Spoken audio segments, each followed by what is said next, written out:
Assalomu alaykum, qadrli radio havaskor akalar.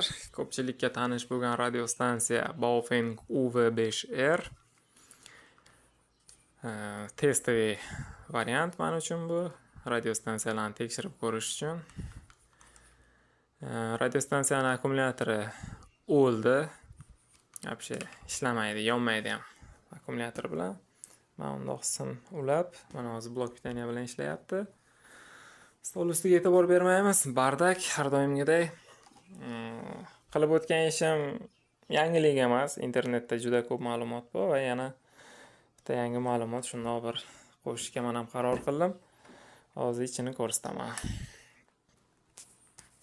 Akkumulyatorni ochib, mana oldi tomonidan ochib, ichidagi bankalarni olib tashladim va undoq radiatorga ikkita stabilizator qotirdim. L7808 8 voltlik 1,5 amperlik. Bemalol ishlashi uchun radio stansiya 2 dona parallel rezistor orqali, 3 vatli rezistor orqali uladim. Albatta ishlayapti, ko'rib turganingizdek. Nakonechniklar topilmagani uchun mana bundoq kolxoz ishini qilishga to'g'ri kelib qoldi. Hay. O'zim uchun bo'laveradi. E'tiboringiz uchun rahmat. Sog' bo'lasizlar.